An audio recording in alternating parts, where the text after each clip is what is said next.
আসসালামু আলাইকুম সবাইকে Bengali sisters kitchen travel and blog থেকে আমি স্পিনাচ দিয়ে রুটি লুচি পরোটা কিভাবে বানালাম দেখুন তাহলে।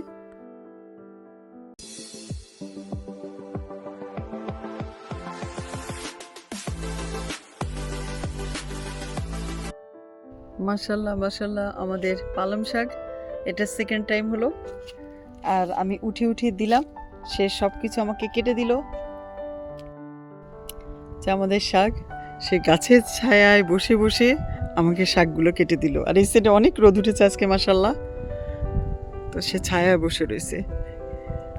গার্ডেন থেকে শাক উঠে আগে ভালো করে ধুয়ে নিলাম, ফুটন্ত পানিতে দিয়ে দিলাম শাকগুলো, 2 মিনিটের মতো এদিক ওদিক করে নেড়ে ভালো করে ছেঁকে উঠিয়ে নিলাম। আর আরেকটা জায়গায় দিয়ে দিলাম পানি, তার মধ্যে দিয়ে দিলাম কয়েক টুকরো বরফ, আর ওখান থেকে শাকগুলো উঠিয়ে নিয়ে দিলাম বরফ পানির মধ্যে। দেখতেই পাচ্ছেন আপনারা চাইলে এমনি এটাকে ব্লেন্ড করতে পারেন, কিন্তু কালারটা এত সুন্দর হবে না, যে কারণে আমি এটা বরফ পানিতে দিয়ে কালারটা সুন্দর হয়ে গেল। তারপরে এটাকে আমি ছেঁকে নিয়ে ব্লেন্ড করলাম। এর মধ্যে আর এক্সট্রা পানি দেওয়ার দরকার হয় না।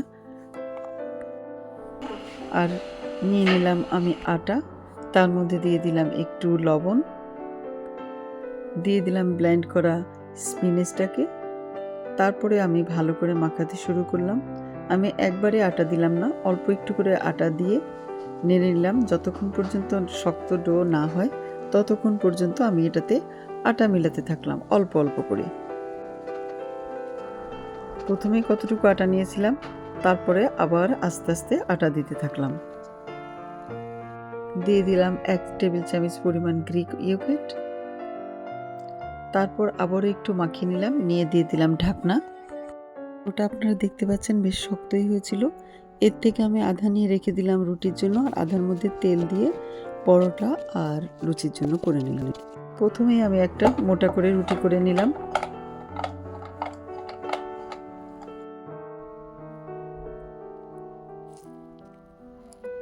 বানিয়ে নিলাম কয়েকটা লুচি, দেখতেই পাচ্ছেন আপনারা। লুচিগুলো আমি ডুবো তেলে ভেজে নিয়েছিলাম।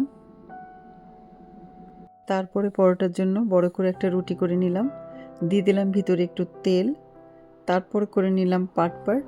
দেখতেই পাচ্ছেন আগে তেল দিয়ে চারিদিকটা মাখিয়ে নিলাম, তারপরে আমি ভাঁজ করে নিলাম পরোটার। একটু আটা দিয়ে তারপর বেলা শুরু করলাম। আগে পরোটাকে এমনি ভেজে নিলাম, তারপরে দিয়ে দিলাম ঘি।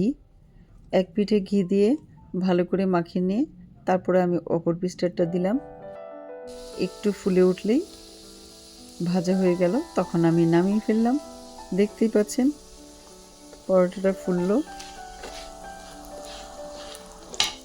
পরোটাকে আমি সাইডে রেখে দিয়ে তারপরে বানালাম ছোট ছোট করে পাতলা করে কয়েকটা রুটি খাওয়ার জন্য। সাথে আমরা ছোলা আলু দিয়ে তরকারিটা বানিয়ে নিলাম, দিয়ে দেবো এর সাথে বাগার। এটা আরেকদিন আপনাদেরকে দেখাবো কিভাবে বানালাম। লুচি রুটি পরোটা সবগুলো থেকে পরোটায় বেশি মজা লেগেছিল। আজকে তাহলে এই পর্যন্তই, আপনারা বানিয়ে ফেলুন। আল্লাহ হাফেজ।